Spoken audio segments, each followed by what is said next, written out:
Hey guys, it's Areesa. Welcome back to my channel. Valentine's Day is just around the corner, so we're making some chocolate-covered strawberries, one of my favorites, in a completely edible heart-shaped chocolate box. So I'm starting off by melting down some compound chocolate. We are going to be using tempered couverture chocolate for the strawberries, so stay tuned for that. I used the brand Merkin's compound chocolate here. It worked really well, so I'm going to link it in the description below, along with everything else I can find that I use in this video. So I'm just pouring my melted chocolate into my heart-shaped silicone mold. Make sure you get a nice even coating in the mold, drip out all the extra chocolate and clean off the edge. And then we're going to repeat that with our second mold because obviously we need a top and a bottom for our chocolate box.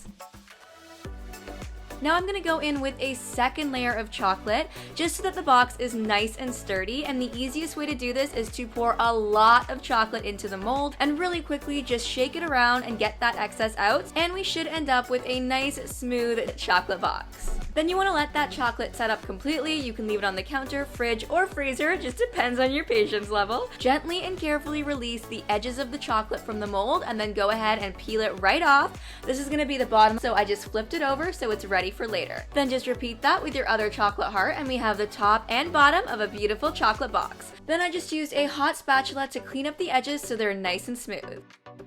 Now it's time to move on to the decorations for the box. So I am taking this textured piece of silicone and I'm going to pour on some compound chocolate, make sure it is nice and smooth, give it a little shake to get out any air bubbles and also make it nice and even. And once the chocolate is about halfway set, I'm going to go ahead and cut out different size circles. Then let the chocolate set up completely, carefully peel off the chocolate circles, and you can see that beautiful design from the textured silicone.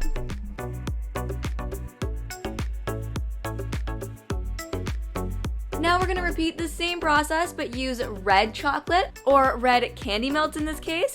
I want a little bit of a darker red, so I'm going to go ahead and add some dark chocolate and some of this Wilton food dye that is meant for candy melt, just to darken the color a little bit. Now you can pour this onto a sheet of acetate, but I had the silicone mold handy, so I went ahead and poured it into there, and then we're going to cut out our circles once again. Once the chocolate has set up, we can go ahead and peel it off the silicone, and we have all of our decorations ready to be put on the box. So I'm just going to put a little bit of chocolate onto my circles and then arrange them on the box. Just beware that once you put the circle down, that chocolate sets up really quickly, so make sure you put it where you want it to go. Now that our box is ready to go, we obviously need something to fill it with, so let's move on to our strawberries. So I gave my berries a nice wash, and now I'm drying every single one of them because we all know chocolate and water do not like each other. Now it's time to temper some chocolate, and we're gonna do it in the microwave. I've got my dark Calibo Calais, and I'm going to melt that in the microwave for 30 seconds and then 20 seconds, maybe 10 seconds at the end. You don't want to get it too hot. It should be at about 32 degrees Celsius. You don't want to go past that temperature. Now I could probably do a whole video on how to temper chocolate. That was a very simplified version.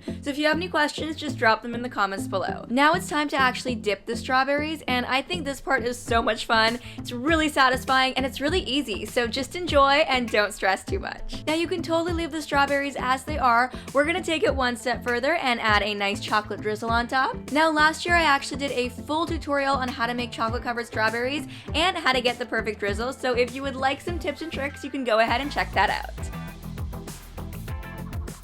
And once I'm done with all of my dark chocolate strawberries, I'm going to go ahead and temper some white chocolate the exact same way. Just keep in mind, white chocolate should not go past 29 degrees Celsius, so be a little bit more careful when you're melting it. Once again, I'm just going to dip my strawberries, and a lot of people like to dip the entire strawberry. I love to see a little bit of that red popping through. I think it contrasts so nicely with both the white and the dark chocolate.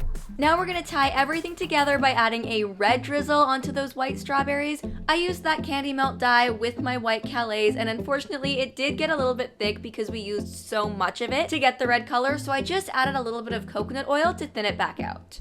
And then just go ahead and drizzle away.